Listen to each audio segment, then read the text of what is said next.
Ikot kaya kanta, no? It is well with my soul. Pero ang background na is, namatay ang ilang tibuong pamilya sa shipwreck. Then, ang story gusto sila mag-publication. So, yun siya, mauna lang ang pamilya, kaya dapat siya itiwason ng negosyo.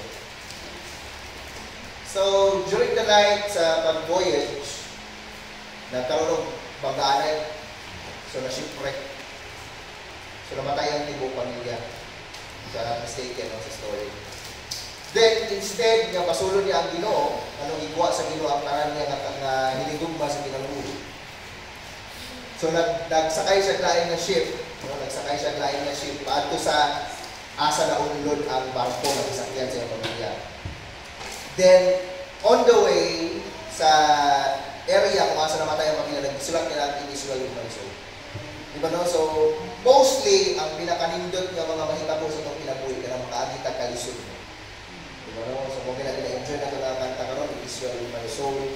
So, hopefully, na na-bless ang matalusan ng the moment na natay mga pagsulay sa kinabuhi, no? Na may testings kita, no? So, malipay kita ang natay pagsulay sa kinabuhi.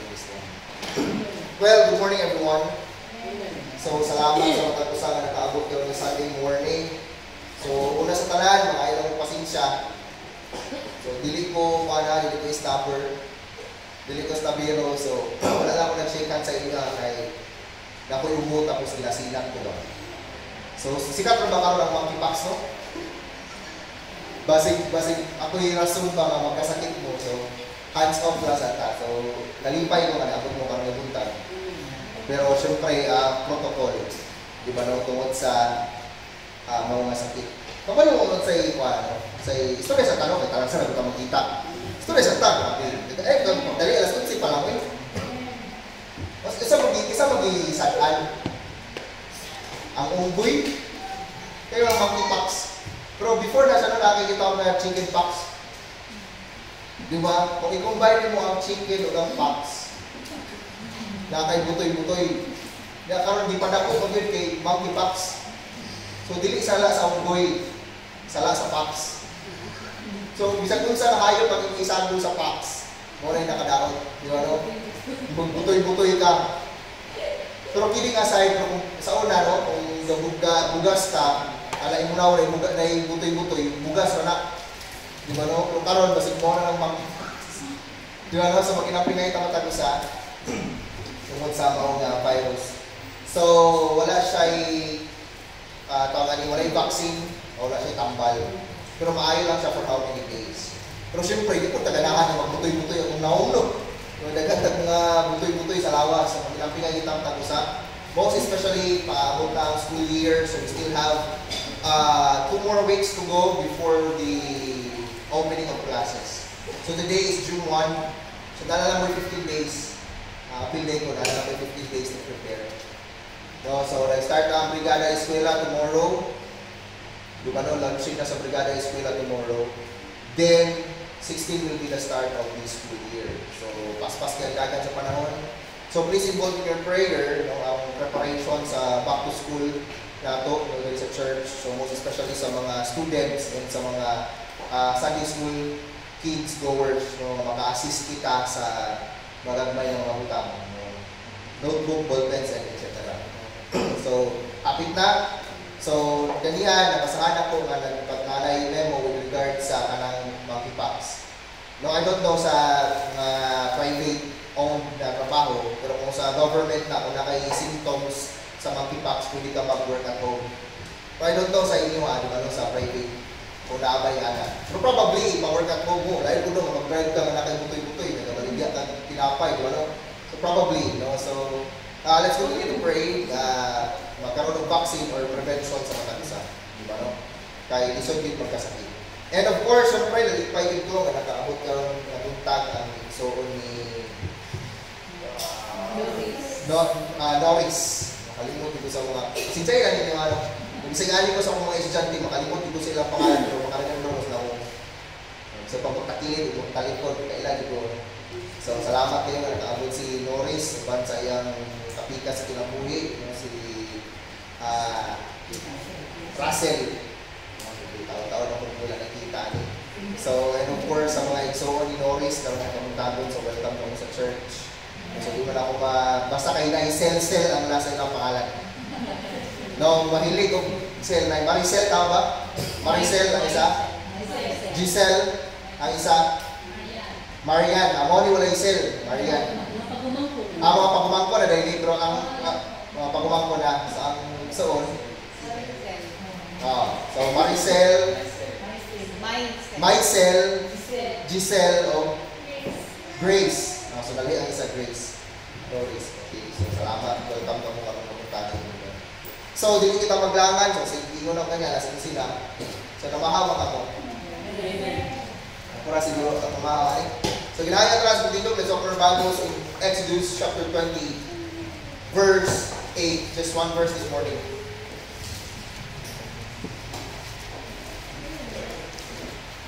Exodus chapter 20, verse 8.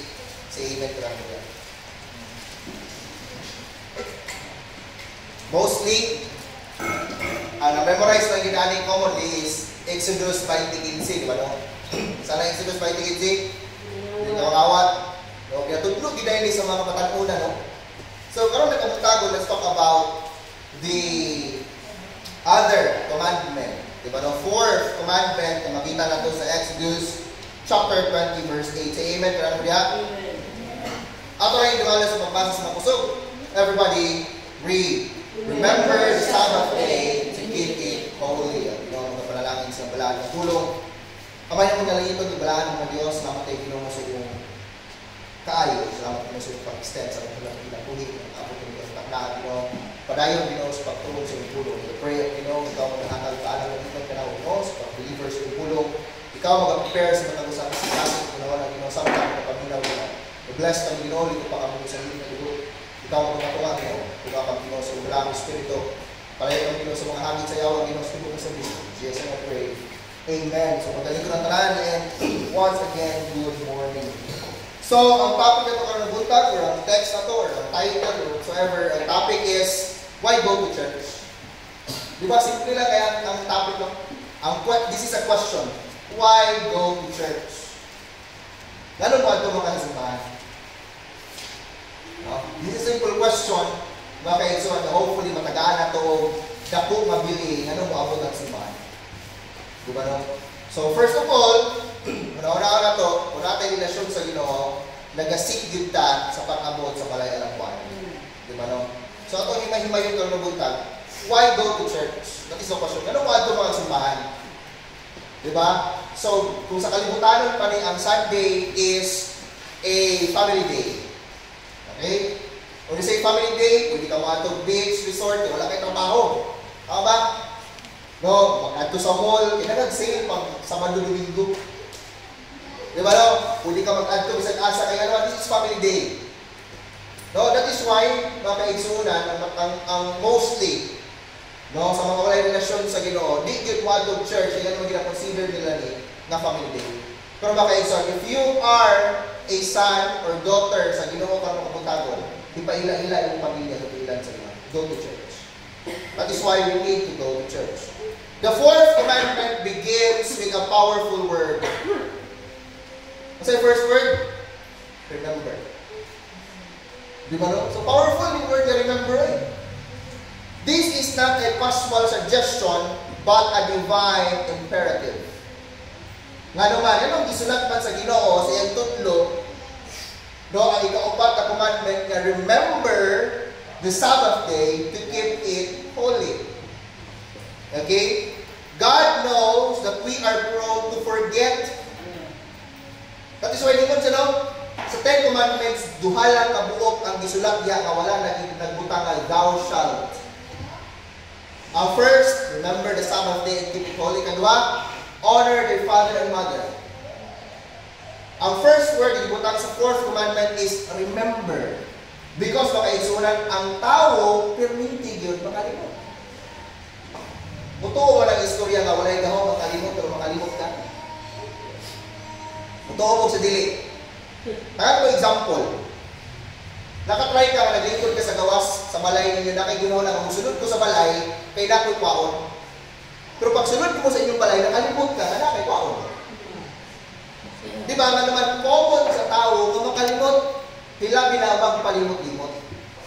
That is why ingon ang Ginoo sa one of the 10 commandments, the fourth, which is the last, no, divide ang 10 commandments sa duha. Ang first 4 is your relationship with God. And the remaining 6 is your relationship with your other individual. Ang pinakalas, ibutang na relationship with God is remember the Sabbath day to keep it holy. The first word is remember because seldom, common sa tao kung makalimot. Diba nun? So, salamat na wala mo nakalimot yung Domingo Dero. Amen. Salamat na wala mo nakalimot yung Domingo Dero. Diba? God knows that we are prone to forget what matters most when life becomes overwhelming. Okay? So, ano ibutang dere? Anong makalimot ka, what matters most? Let me tell you this. Ano ba na? Money. Ang common nga istorya karon sa social media is hustle hard. Ngano nag-hustle man ka? Because of money. Tama ba? Ang kwarta, higugma sa kinabuhi, imuhang loved ones, or anything, ang kalibutan is second lang na siya. Ikaduha lang na siya. Because ang mong pinaka-major priority, mga kaigsunan, is to serve God sa imong tibuok ng kinabuhi. Ingon din sa Book of Deuteronomy, ayaw kalimti nga ang Ginoo naghatag kanimo busog nga makaangkon kang butang aning kalibutan. Do not forget that one. That is why that I allotted one day to serve the living God. That is specific. One day to serve God. Pero actually, mga kaigsunan, kung anak ka sa Ginoo, daily nag-serve ka sa Ginoo. Pero kanay, very specific ba, no? You come to church, you go to church, because mag-serve ka sa Ginoo, and of course, gusto ka makadungog sa pulong sa Ginoo. That is why, mga kaigsunan, ang first word na gisulat niya sa Ginoo is, remember. Diba? Kaya naman, makalimot ang tao eh. Diba? Tatawag ka ng istorya nga tinuod. Katong, wak pa may naminyo sa mga asawa, ilamit, if I'm not mistaken, 3 or 4 years, may nagka-uyag before may naminyo, 4 years. Sa kalang 4 years nga this is honest ha, na wala yung dahon, makalimot o makalimot ka. Sa 4 years nga kaning first 3 years, makalimot din ko nga birthday niya November 24. Diba? Kalimot ko. Kaning upat, kaning tatlo katuig before minaminyo. Dirira ko naka-greet og happy birthday kung happy taon ninyo. Kaya naman pagka-December, kaslo naman ni. So November 24, naka-greet ko happy birthday. Kaya naman, nakahinom ko nga December 13, kaslo na ni. So, pertigan sa kuha, kaya nawa, hindi na ko nag-greet. Kalimot, ito sa pizza sa birthday sa mama. That's true. Honest na siya. Walay joke. How much more ang Ginoo nga weekly dapat o once a week mag-serve ka sa Ginoo? Mag-stop ka sa imong trabaho kay mga lagad ka sa Ginoo. Tao may masupok. Nga yearly na, annually, ang Ginoo is kada semana dapat servisyon ng mga Ginoo. That is why ito na Ginoo nga remember. Kaya naman, makalimot din ang tao ng mga lagad sa Ginoo. Tamo example na example. Isa yung kwartahan, may kwarta. Adi lang kumutaas kay walang pigado tala ng kwarta. Isa na yung kwarta na rin. Isa yung pagkusuldo na rin. 30 na ako, 30. Puno ka ron, isa yung pagkusuldo na rin. Ito example na 15-30. Let's say for example, ang 15 o 30 na hulog na siyang Domingo. Mostly, let me tell you this mostly pero di tanan. Mostly sa nag-income anang panahuna, di mo makita sa church nga man mas pabor ang ihatag sa Ginoo kaysa naghatag sa Ginoo. That is why when it goes to Jesus Christ, sa fourth commandment, remember the Sabbath day, nga naman, to keep it holy. So salamat daw kung kalimutan ninyo. Nakaambot ito. Di ba no? That is why mga kaigsunan, no? Kaya sa pagkulan ni Abot sa Exodus chapter 20 verse 8. Exodus 20. So, God, no, since the beginning, no, required His people na magkaloon yung allotted na one day. Okay? Na mag-adto sa tilipunanan. Okay? So, ginatawag niya siya sa unang panahon, yung Bethel, Tabernacle, Temple. Kita niyo mo sa Biblia. Pero karon sa church age, ginatawag siya nga, church. Diba, no? Pero actually, we are the church. Di na pamalo na ito, no? We are the church. Kita nga buhi, abot aning building, we are the church. Even though magtapok ta sa abo sa mango tree, sa aking abot, we are the church. Kaning building, this is a building. Kung wala isa, this is a building. Diba? So kung the moment na nagtapok ta, we are the church. That's why we need everyone, every time na naipagtipon sa pagsangyaw sa pulong sila. Diba? Why we go to church? So hopefully nga, I know nga naghatag reason na lumabot sa church. Yeah. So each and every one of us, natay reason na lumabot sa church. So napoy 4 reasons na lumabot sa church. So number 1, to engage in worship. So gini pinaka-importante. Kalong mo adto ka sa church because kinahanglan to mag-engage in worship. Nakabay ko sa'yo, kapag-tuldo nga yung mga pagkatao, na pwede ba kung maka-worship, isang nakos balay? Tama ba? Kung ano yung common sa tao, nakos balay? Pwede na kung maka-worship, pwede na kung Biblia. Diba? But we need to go to church to engage in worship. Worship should be sincere. Ang pagpangalagad sa Ginoo dapat sincere. Matugin ko na ko itong Sunday, sayang na muabot ka sa church na di ka maminaw sa pulong siya. Sayang ang maabot ka sa church, nagagunit ka sa imong cellphone, instead na magunit ka sa Biblia. Let me tell you this. Katibok ka si Mana, kapila ka nagunit sa imong Biblia. Kapila ka nagunit sa imong cellphone. I tell you, mas kadaghan ka nagunit sa imong cellphone kaysa Biblia. That is why come to church and be sincere sa pagpangalagad sa Ginoo. That's why nag-pray tanong, at kita wala yung disturbances sa yawa sa tibok ka sa Biblia. Again, in verse mambet na, God giveth us richly all things to enjoy. Ang cellphone, ang gadget, ihatag na sa Ginoo for us to enjoy. Pero mga kaisan, if that thing or kanang gamit na yung ihatag sa Ginoo sa imo, mas nagdako imong paghigugmana kaysa Ginoo, sala na. Kada mo, one of the greatest commandments, one of the 10. Thou shalt have no other gods before me. Pero, dapat walay lain nga Ginoo aside sa Ginoo. So, kanay mong cellphone, or kanay higugman mo sa kinabuhi, pag more than kung kayo higugman na kayo sa Ginoo, that will become your gods. Nga nag-warning man ang Ginoo ni? Because our God is a jealous God. No? Ang Ginoo, sinusunod. And of course, pag masilos ang Ginoo, maningil ang Ginoo. Kung basahan mo rin sa 10 Commandments, pila ka henerasyon ang singlon sa Ginoo? 4th generation. Let me tell you this. Nakakaroon din sa church, nag-disobey ka sa Ginoo. Let's say for example, you are the 1st generation. Imong anak, imong apo sa tuhod. Singlo na sila. Nga naman, iwan din man na sa Ginoo kayo sila. Nasiluso lagi ang Ginoo. That is why, pag-prepare o isa ka adlaw. Kaning isa ka adlaw ang ipangayo sa Ginoo. Ay, bigyan. Di ba? Ang first word, remember? Di ba, no? That is why we go to church, worship God, and be sincere. Sincero ka ba kapag go to church? Amen. Di ba? Or, iabot ka sa church kay gusto lang niya umabot sa church.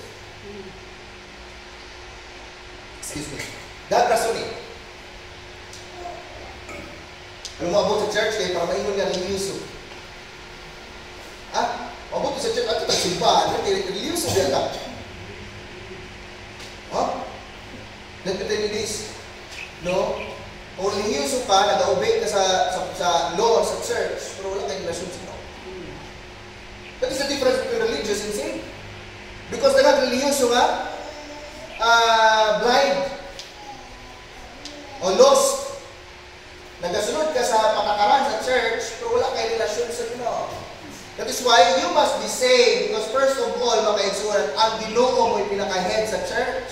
Ang tanan nga balaod sa church, ginaobey na ito tungod, ginatay Ginoo sa kinabuhi. That's why go to church? Because first of all, to engage in worship. And of course, pag mag-engage ka sa worship, you should be sincere. Sincere ka ba? Na maminaw ko sa puno sa Ginoo, dapat ako'y matunan karon, paguli sa balay, akong studihan, kung sakto bang giingon sa pastor. Second one, anong kinahanglan ka mag-engage in worship? No? Bukan rin, anong engagement sa worship? Worship should have songs. Di ba? Kinahanglan na kanta-kanta. So kaning atong music mo ning makapa-soothing ba? No? Maka-prepare sa atong mga tagipusoon. The moment na minaw sa pulong sa Ginoo. Diba? Ingon sa Ephesians chapter 5 verse 19, speaking to yourselves in psalms and hymns and spiritual songs, singing and making melody in your heart to the Lord. Diba? So, talagang ginahimo sa church, dali part in being engaging. Mo ginapamay kanta-kanta yun. Wala tayo pakialam kung yung mga tingog medyo buhiwi gamay sa kadaghanan ba? Sabot mo lang buhiwi gamay. Dapat tingog ang kalang tulid, dapat tingog ang mubaw. Pero mga kaigsoan, if you are willing to sing, mga kaigsoan, wala tayo hindi na pangbawalan. Wala hindi na pangbawalan eh. During the time na yung people mo in church, di ba tanan nila itong tingog eh? Alala si Russell, nakabot pa ni during some time. Choir. Daghan din rin, mga yung people, lagi rin specific, adults choir and young people's choir. Pero bisag yabag ko, papilon. Wala yung ginahingon na di ka pwede, kaya yabag ka. Ano man mo, ano yung offering eh. No, naghatag ang pagpasalamat sa Ginoo pinaagi sa iyong tingog. Anda! Kaya pagwats ka ni ang yabag, kung sabay na sa kadaghanan, mura na nagsaksikan boys. Di ba, no, mura na unique na sound ba? Di ba, no, mura semi-alto, no, bago, may mura layo, magyun. Mo nakapatungan lang yun siya, kaya para madala na ba? Right, tayo mga kaigsoon, part na siya in engaging in worshiping. Kung pagbaali ka sa church, ay pagtindog niya naman ng tuod. Pagwas ganyan nga na congregational singing, pagkanta po. Feel ba? That is part of worshiping. Sadin ka. Sadin ka. Narinig ka mo kanta. Ha? So, at ito kadiri kanta yun. Di ba no? Basta ka. Atong previous pastor sa una, pag congregational singing, pag di kanya makita ka nagkanta, pasuluhon ka. Remember pa kung nga balaod, muna ka talang manganta niya. No? So, huwag kayo na makaigsunan. This is part of being engaging. Mag-engage ka sa worship. Diba? It involves singing and worshiping, praising. Psalm 95 verse 1 and 2, O come, let us sing unto the Lord. Let us make a joyful noise to the rock of our salvation. Let us come before His presence with thanksgiving and make a joyful noise unto Him with psalms. So, kanina church, mga igsunan, kami nag-exercise o kanang kumbok. No, kami nag-exercise o kanang drums, electric guitars, and anything. Ang ginagamit na mo is kanang kanang mellow string instruments. Diba? Ano yung ginagamit na mo ang preparation ba? Soothing. Sa kasing-kasing preparation na moment ng mga lagad kasi diba? Diba? Psalm 100 verse 4, enter into His gates with thanksgiving and into His courts with praise. That is why before you come to church, mga kaigsuan, i-prepare imong kaugalingon na maminaw sa pulong sa Ginoo. Hindi manimol. Kaya let's be honest, dili nimol. Dili ni entertainment industry. We go to church para punuon atong kaugalingon sa pulong sa Ginoo. Dili ta mo adto sa church para ma-entertain. Are you following me? Dili ka mo adto sa church para ma-entertain rin. Maadto ka dali sa church para mapasakitan. Let's be honest about it. Ano man, ang pulong sa binubuhi, duhay sulab, two-edged sword, piercing. So, wabot ka sa church, na nakasalak ka sa tubangan sa Ginoo, ang pulong sa Ginoo makasakit, di ka ma-entertain, masakitan ka. So, ibutan yung mindset, kung abot ka sa church, mamasakitan dito karon, preparado dito Lord. Kaya let me tell you this, kung di ka preparado mo ato sa church, magpulit ka nga mabagulbul. Magpulit ka nga sakit imong kasing-kasing, kaya nga naman, ako gigistoryahan. Huwag mo kung kilamot sa imong binabuhi. Ikaw rin na isgutan na ikay tuyo sa Ginoo. That is why, kung ito sa Psalm 100 verse 4, enter His gates with thanksgiving. Pagsulod pala nito sa church, be thankful ka nag-abot ka sa church, be thankful na makadurog na punta sa pulong sa Ginoo. And into His courts with praise. Pasalamat yan Ginoo. Diba? Worship should consist of scripture, mga kaigsunan. Part of engaging, pag-abot sa church, dapat ang church ay mong adtuan, puno yun sa pulong sa Ginoo. Kaya mo na niya sa church eh. Let's be honest about this. Kaya prang kanina istorya. Kung maabot pa lang ka ni church, gabi na istorya diya ka ng mga encouragement, nga punog mga quotations, upliftment sa unod-nun nga bahin sa kinabuhi, wala nag-mention ng sala, wala ka ginabatnong sa imong sala, come out from the church, mga igsunan. Ngayon, wala ginuha na church. Kaya ang tinunanay nga church, mga igsunan, nagabit-bit sa pulong sa Ginoo. Ang pulong sa Ginoo, makasakit. Kung dugay ka na sa imong church, pero wala ka nabatnong sa imong sala, pakita na nga church. I am honest about this man. Kaya nga naman, ang pulong sa Ginoo makasakit. Dili gusto sa Ginoo nga iyang mga katawhan magpadayon sa paghimong sala. That is why, ang church, ang engagement sa church, worship should consist of scripture. That is why, ang pinakabida sa church, dili ang pastor, dili ang choir, dili ang nagsolo, dili ang flower arrangement, ang pinaka-focus ng mga buto sa church, ang pulong sa Ginoo, ang scripture. Okay na, kung ano ka for entertainment purposes, wala kayo maabdal na ng entertainment. Kung lang tell you this, ang pulong sa Ginoo is bold. Bold ba? No? Kalang upfront ba? Kung may sala ka, kung ginala ng reminders, i-remind ka sa Ginoo directly. Kaya pulong sa Ginoo, di mo paliligoy mo eh. So may purpose na niya buti sa church. That is why worship should consist of scripture. Worship should have a sermon. Mo ganyan na nga, bisag huwag ko kabalo nga na kay sala. Masirmonan ka. Okay na kawag pakita sa church, no? Sakto yun, ganyan nga, why go to church? I don't know, no? Nag-prepare pa rin ang message gabi, I don't know, maabot na karoon sa church. Pero ang question, why go to church? Because it is a sermon for each and every one na nanginahanglan sa pulong sa Ginoo. Domingo, sila nagtambay sa imong balay. What is the purpose ng isa? What is the sense na anak ka sa Ginoo? Pero gina-neglect mo ang pinaka-purpose sa Ginoo. Isa lang adlas sa imong kasamanan, imagine mo. Keep the Sabbath day. Remember the Sabbath day to keep it holy. At ito yung mga kaisunan, maabot ka sa church, part lang na masimulan ka. Ay, nagkasuko-suko. Sabi mo, kung nahanap ka ng pastor, may grabe yun kung istorya ng pastor. Si pastor yun ang implementing. Nato yung isa ka, I don't know if this is true. Nato yung member sa church, natuwa ba ito? Na-istoryahan. Na katong modest na parang ngunit siya nga. Isa ba nagsulti kay pastor?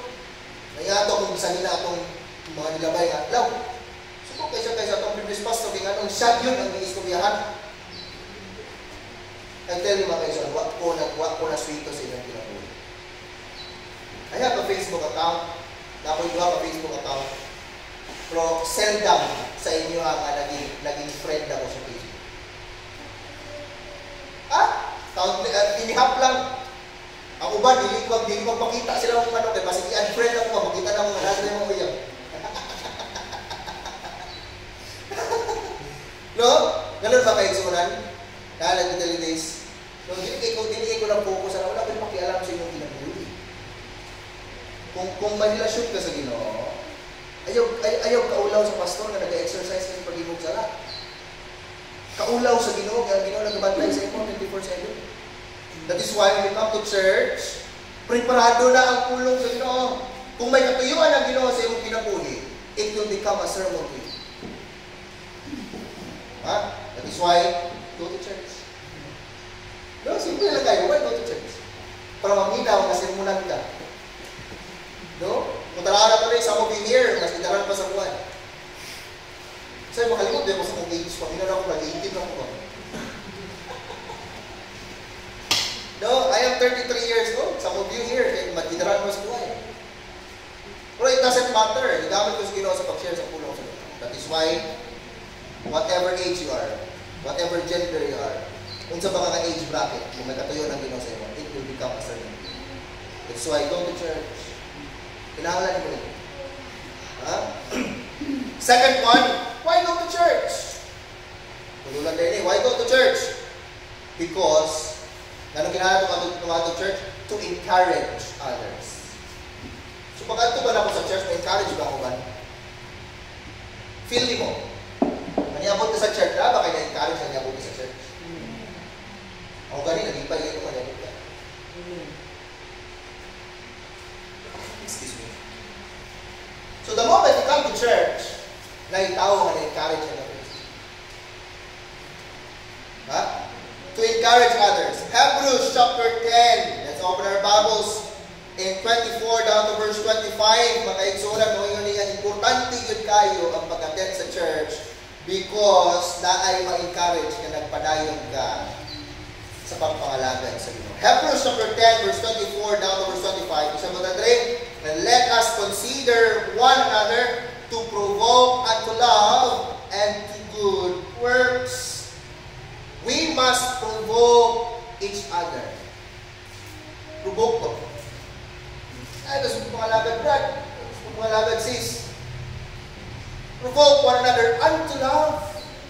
O sa may higong mo, ang Ginoo, ang lamang sa Ginoo. Yung ganyan sa book of Revelation, I have somewhat against thee because thou hast left thy first love. Who is your first love? Ang Ginoo. Ha? And let us consider one another to provoke unto love and to good works. That is why even wala ko sa iyong mga tubangan, pag himong matarong, may gano'n, provoke one another unto good works. Ha? Kita kasi mong fellow Christian na nag-exercise o minaot ng pagpanginapoy. Ma-provoke pa nino siya into good works. Makaingon siya nga, si Juan gani. Ora ba na yung kumunay ka? Si Juan gani. No? Juan gani siya. Nakita kayo na po sa disco, nag-swimming. Dito na po ko sunod gabi, mag-swimming na po sa disco. Tama ba? Kani-kani nga isa disco. Sakto ba? Nga ito ang diskuhan para mag-swimming.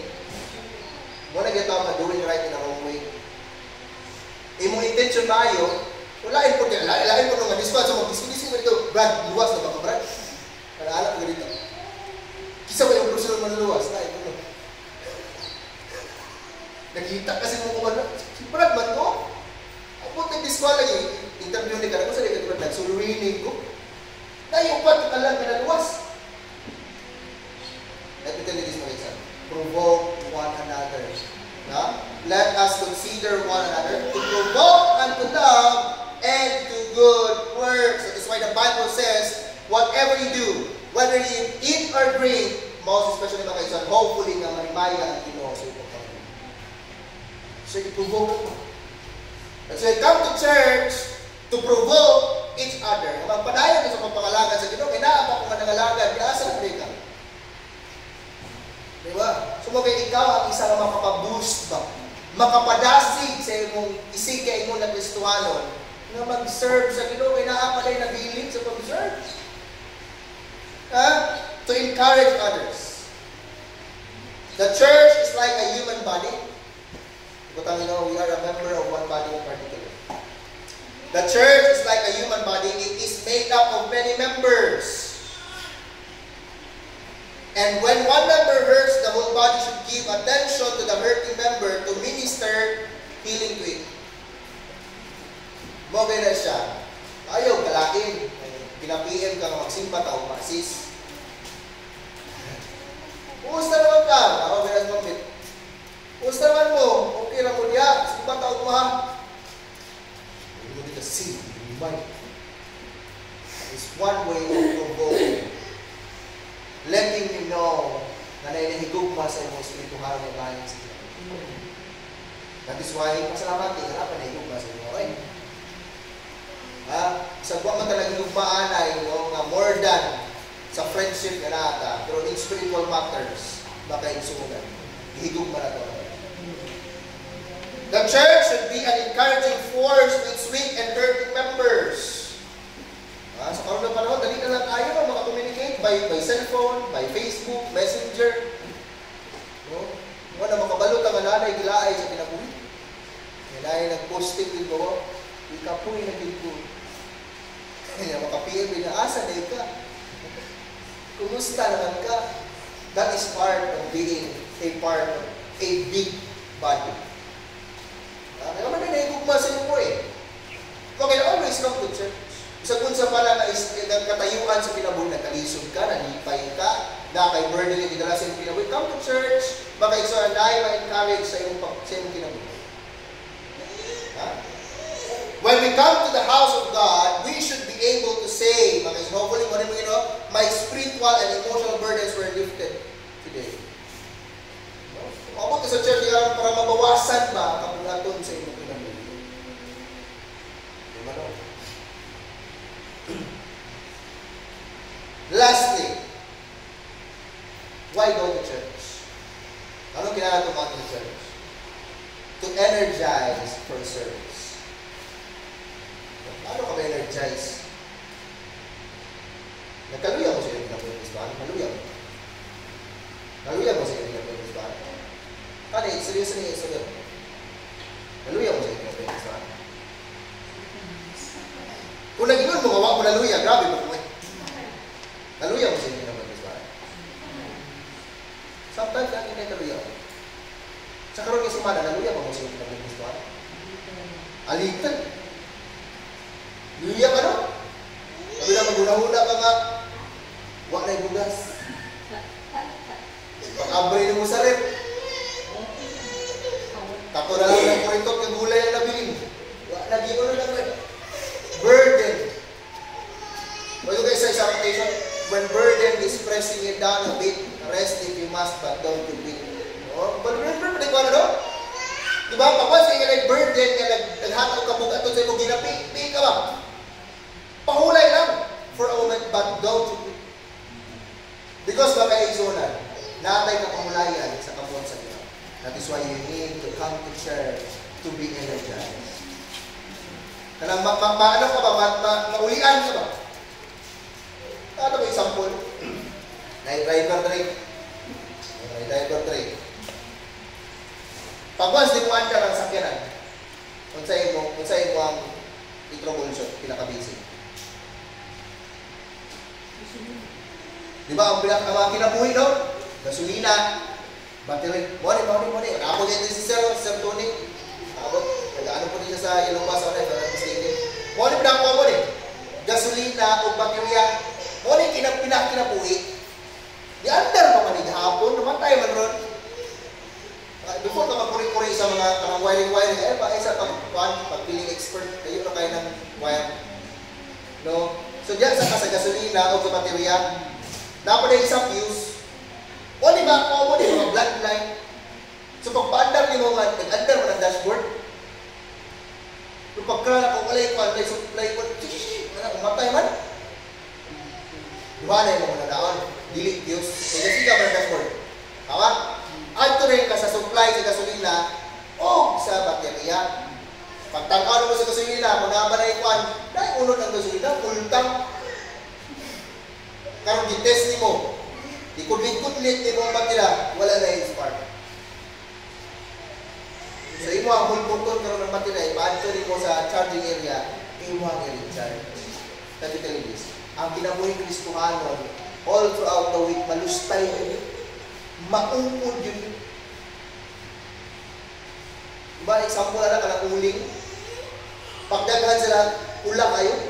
Pero pag wala mo ng isa ka uling, ipalayo mo. Nagabaga pa lang siya, pero yung dalawang na magtutong na siya. Pero pag once, ganit ka ng isa ka uling nga ito, ibalik mo sa nagbaga. Magbaga na po siya. That is why we need everyone inside the church. That is why you need to go to church. Why go to church? To be energized. Para ma-recharge ka. Diba? The church should be a place where we get a new touch from God. No? Every Sunday, makagunit yung ano ba? Uy, maka-recharge ka. Uy, maka-recharge ako. May naaday si Brad dito. Nagpadayon. Yes. Diba no? That is an example, mga kaisan. That's why we need to come to church. When we choose to attend church, we are saying that His words carries weight in our lives. That is why we need to come to church. Para makita sa umarin na ay kabog ato ang pulong sa Ginoo. It is good na makameditate ka sa pulong sa Ginoo. Isa ba'y nakabasa sa Biblia sa tubong sila? Nakabasa mo sa Biblia? Nakabasa mo? Okay na no, that is why nag-exercise nag-verse. Ay, morning, ikutan ko no, dugay na Kristohanon. Ang verse, ang memory verse, dili ni siya tungod kay i-prepare ni mo kay mag-verse lang ka. Tama ba? Ang verse, kanang bersikulo ay mong ginahatag ka na Domingo kung nag-exercise of verse, that is mo na nakahatag o boost sa imo all throughout the week kay nabasahan mo sa pulong sa Ginoo. It is good na ma-energize ka every time na magbasa ka sa pulong sa Ginoo, pero lahi yun ni na mga buto sa Ginoo. Yung sa Biblia, let us not forsake the assembling of ourselves. Ayaw yun to forsake ang pag-assemble natin. Always come to church. This act of obedience demonstrates that we recognize God's authority over our time and priorities. I know we have different priorities Sunday. All throughout the week, nagtrabaho ka, di ba? So probably Saturday, Sunday, mo yung panahon yung makagrocery ka. Ako ba? No, kung panahon yung makapag-banding ka sa iyong pamilya. Let me tell you this, hopefully, isa sa mga banding ninyo is coming to church. Before I end, this is a question to each one. Why go to church? This is an open-ended question. Di ba no? Kabalo mo, sa mga estudyante, na may reading and writing subject sa senior high. Reading and writing. Ay reading and writing, kaya mo? Ang pinaka-nindot, isa sa mga nindot ng mga mabasa ni mga story, ka ng open-ended. Saan ka ng open-ended? Pero maguna-una ka, naunsa ka to si Jack. Kato sa Titanic, dahil example, Titanic, kita mo Titanic. Kita mo Titanic ang movie. Nga niya ang open-ended. Naunsa ka to si Jack. Ay, si Rose diya, namatay mo si Jack. Si Rose, mabuhay ito, namatay. That's an example of open-ended. That is why this is an open-ended question to each and everyone. Ang topic na ito, karoon ng buntagon, why go to church? And I will give this question to you all throughout the week. Hopefully, makita tayo next Sunday. Why go to church? Ano ba ito mga church? I know we have different reasons why you come to church. I hope and pray ang pinaka-major reason why you come to church para maimamat mo ang pulong sa inyo. Diba? So, wala na. Pinaka-basic na reason. Do not forget the fourth, ikaupat na commandment na isulat sa tudlong sa Ginoo. Remember the Sabbath day to keep it holy. Let us pray. Amay na kong nalangin ito. Tubulaan ng mga Diyos. Salamat Ginoo sa iyong pulong na remind Ginoo sa importante Ginoo sa pagpadayon sa pagpangalaga Ginoo. We pray Ginoo ikaw mag-bless mo kami sa kinabuhi.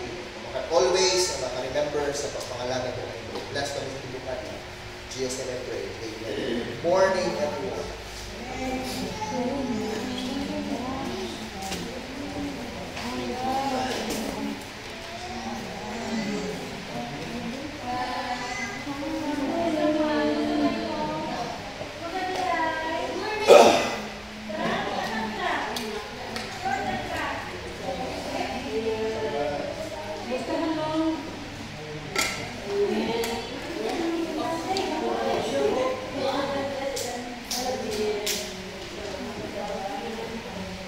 Di lang ko magkumusta kay ubusin po tayo ngayon.